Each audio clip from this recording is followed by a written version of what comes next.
এই যে রাস্তায় দেখুন, এখানে যান, ফুটপাতে যত মন্দির আছে, কেন থাকবে মন্দিরগুলো ভাই? আমি রাস্তা দিয়ে হাঁটবো, রাস্তায় এই সমস্ত আমি পছন্দ করছি না। রাস্তা আটকাচ্ছে না শিব মন্দিরের জন্য, বলো রাস্তা পরিষ্কার করতে হবে তো। তা ভাঙতে হলে মন্দির ভাঙো, মসজিদ ভাঙো, গির্জা ভাঙো, অন্য কোনো মাজার থাকলে সেটা ভেঙে দাও, কোনো রাস্তা দখল করে কিচ্ছু থাকবে না, পরিষ্কার করো, কিন্তু সবটা ভাঙতে হবে। ভাঙবো মসজিদ, বাঁচাবো মন্দির হবে না, সবটা ইকুয়াল। গ্রেপ্তারি হয়েছিল, তাকে অনুমোদন দিয়েছে, তাহলে ভাই তোমার শ্যামাপ্রসাদ কি করেছিল? যে শ্যামাপ্রসাদকে তো মাতামাতি করো, সেই শ্যামাপ্রসাদও তো ইউনিয়ন জ্যাক নামাবার জন্য কিছু ছেলেকে বেত পেটা করার নির্দেশ দিয়েছিল ওই শ্যামাপ্রসাদ। বাংলার জনক, বাংলায় এতদিন ধরে মানুষ তাকে কোনোদিন সমর্থন করল না, জীবদ্দশায় জিততে পারেননি সেই সমস্ত সময়। এত বড় জনক, জনকের রাজত্বে, জনকের জীবদ্দশায় পশ্চিমবাংলার বুকে, বাংলার বুকে শ্যামাপ্রসাদের কন্টেম্পোরারি কোন মানুষরা নেতা ছিলেন? সুভাষ বোস নেতা ছিলেন। আমরা সুভাষ বোসের বাংলাকে রিপ্রেজেন্ট করি, ওই শ্যামাপ্রসাদের মতন সে যুগের মমতা ব্যানার্জির কথায় নয়। কোথা থেকে বলছে বিজেপির নেতারা? প্রসিডিং গুলো এখনো আছে। আর উনি কাকে সমর্থন করেছিলেন? উনি কোন বিষয়কে সমর্থন করেছিলেন? ইতিহাস না পড়ে মূর্খামির পরিচয় দেওয়া ব্যক্তিরা এই ধরনের কথাবার্তা বলছেন। আমি আবার বলছি, আবার গোপাল মুখার্জি, শ্যামাপ্রসাদ এর মধ্যে কেন বারবার ঢুকছেন? ইতিহাসের কিছু কিছু অধ্যায় থাকে, সেগুলোর দিকে না তাকানোই ভালো নয় কি? আপনি চান রক্তারক্তি বনাম রক্তারক্তি? নয় তো। তাহলে সুভাষ বোসকে ধরুন, যে সুভাষ বোস সেই সময় বলেছিলেন যে ত্রিশূল নিয়ে সাধু সন্তরা রাজনীতিতে আসছে, হিন্দু মহাসভা যাদের নামিয়েছে, এরা আসলে আমাদের ঐক্যের ক্ষতি করছে। কার বাংলাকে আপনি চান? শ্যামাপ্রসাদের বাংলা না সুভাষ বোসের বাংলা? সেই সময়কার সমসাময়িক রাজনীতি যদি খেয়াল করেন, দেখবেন এই দুপক্ষের মধ্যে লড়াই হতো। একদিকে শ্যামাপ্রসাদের ফলোয়াররা থাকতো, আর উল্টো দিকে সুভাষবাবুর ফলোয়াররা থাকতো। সুভাষবাবুর ফলোয়াররা বামপন্থার ফলোয়ার, আর এরা দক্ষিণ পন্থার ফলোয়ার। দুটো এক জায়গায় মেলে না কোনোদিন। সরকারের কাজ শিক্ষা, স্বাস্থ্য, কর্মসংস্থান। সেই জায়গায় বিজেপি যেখানে যেখানে ক্ষমতায় আছে নাম চেঞ্জ করা হয়, মুসলিমদের উপরে আক্রমণ করা হয়, জাতি জাতি ডিভাইডেড করা হয়। এটা ভারতবর্ষ তো বাংলাকে নিয়ে যাবে, এটা কোথাও নিয়ে যাবেন অন্ধকারে। কোথায় যাচ্ছেন? গোটা দেশটাই বা কোথায় যাচ্ছে? এমন দৈন্যদশা হয়েছে দেশের যে ভারতীয়রা হরমুজ প্রণালীতে মারা গেলে, এই যে আমাদের দেশের সরকারের বাবা হয়েছে না এখন আমেরিকা, আমেরিকান সাম্রাজ্যবাদ, তাদের হাতে মারা গেলে আমাদের দেশের প্রধানমন্ত্রীর ক্ষমতা হয় না কিছু কথা বলবার। উনি ধ্যানমগ্ন থাকতে পছন্দ করেন। মুখ খুললেই তো বিপদ, মুখ খুললেই তো ট্রাম্প ওখান থেকে চমকাবে, ধমকাবে। কোমরের জোর তৈরি করতে পারোনি, এতগুলো বছর রাজত্ব করেছো, কিছুই করোনি। সমস্ত হিউম্যান ইন্ডেক্সে ভারতবর্ষের অবস্থা যে কোন জায়গায়, সেটা আন্তর্জাতিক রিপোর্টগুলো দেখলেই বোঝা যায়। বিশ্বগুরুর হাল এমন যে ভারতীয় মারা গেলে বিশ্বগুরুর সরকার কোনো কথা বলতে পারেন না, এমন হাল করেছেন। তবে কি সব ফাইল টাইল ছিল, সেগুলোতে নাম পাম ছিল, সেগুলো তো আবার চেপে গেছে, কেউ বলছে না। এই যে আপনি বললেন যে কোমরের জোর রাখতে হবে, উনি যোগ বাড়ানোর জন্য কিন্তু বিশ্ব যোগ দিবস করে হলো আপনাদের রেড রোডে। করুন, আপনাদের রেড রোড কেন? রেড রোডে করবেন, সর্বত্র করবেন, চাঁদে গিয়ে করুন, যেখানে করার করুন, বাধ্য করবেন না। আমি পছন্দ করি না, আপনি করতে পারেন।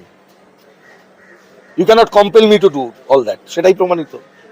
আপনি করুন না, যা ইচ্ছে করুন।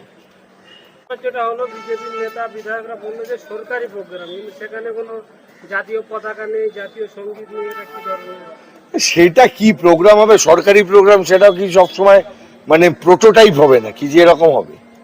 ওটা তাদের ব্যাপার, তারা সরকারি প্রোগ্রামে কি করেছেন সেটা তারা বুঝবেন। এর আগে পশ্চিমবঙ্গে এমন এমন সরকারি প্রোগ্রাম আমরা দেখে অভ্যস্ত হয়ে গেছি, তো মানে এখন যা দেখবেন সেটাই ভালো লাগবে। পশ্চিমবঙ্গের সরকারি প্রোগ্রামে এতদিন মুখ্যমন্ত্রীর পা চারটে যেত, অন্তত ওই দৃশ্যগুলো দেখা বন্ধ হয়েছে। একটা মানে সবটাই নেগেটিভ ধরে তো লাভ নেই।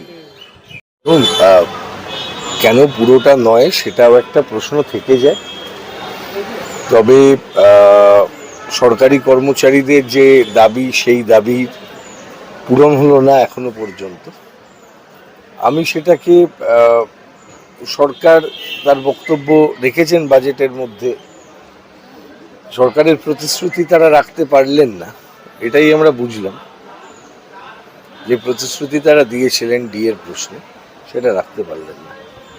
নতুন নতুন সরকার সংখ্যালঘুদের যে টাকা বরাদ্দ হয় তার 62% কমিয়ে দেওয়া হবে, কি বলবেন এই বিষয়ে? এটা কি হওয়ার ছিল না? ভারতীয় জনতা পার্টি সরকার করবে, সংখ্যালঘুদের উন্নয়নের জন্য যে টাকা সেই টাকার বরাদ্দ হবে, এটা ভাবনা করাটাই তো ভুল। আর এই টাকা তো একদিনে কমেনি। পশ্চিমবঙ্গে মাদ্রাসাগুলোর অবস্থা শিক্ষকের অভাবে কোন জায়গায় পৌঁছেছিল গত 15 বছর সময়, আজকের পরিস্থিতিকে রিভিউ করতে গেলে গত 15 বছরের দায় যার আছে তাকেও নিতে হবে, যে বিজেপির চাষটা করেছিল পশ্চিমবঙ্গে।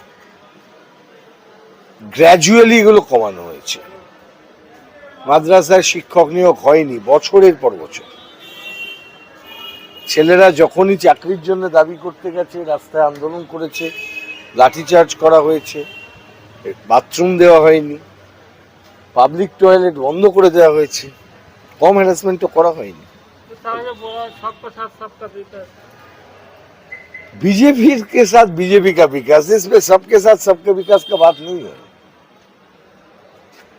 विकास का मतलब जिस पार्टी विकास की बात कर रहे उस पार्टी का विचारधारा क्या है उसके ऊपर निर्भर करता है। আচ্ছা, গতকাল থেকে একটা বিতর্ক চলছে, যেহেতু সোহরাবুদ্দিন এভিনিউ যে নামটা ছিল রোড, সেই নামটা পাল্টে গোপাল মুশকিল হচ্ছে, দেখুন কোন রাস্তার নাম পাল্টাবে কোন রাস্তা পাল্টাবে না তার জন্য একটা প্রক্রিয়া আছে।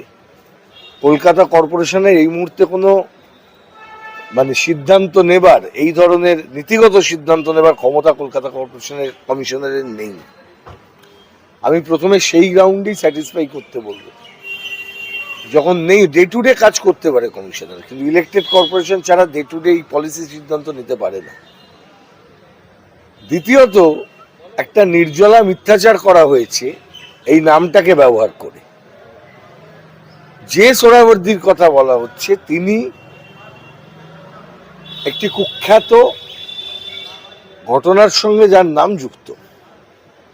আমরা প্রত্যেকেই গ্রেট ক্যালকাটা কিলিং, রক্তারক্তি কলকাতার রাজপথে নৃশংস ঘটনা, তার নিন্দা করি।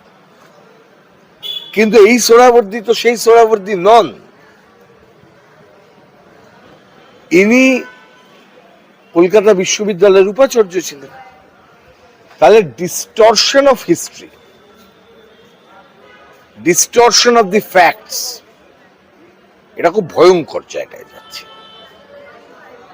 We demand that history should not be allowed to be distorted, যেটা আরএসএস সংঘ পরিবার তারা সবসময় এটা চায়, ইতিহাসকে ডিস্টর্ট করো, ফ্যাক্টসকে ডিস্টর্ট করো, আর মিথ্যেটা বারবার বারবার কানের কাছে বাজিয়ে যাও, লোকে ভাব তারপরেই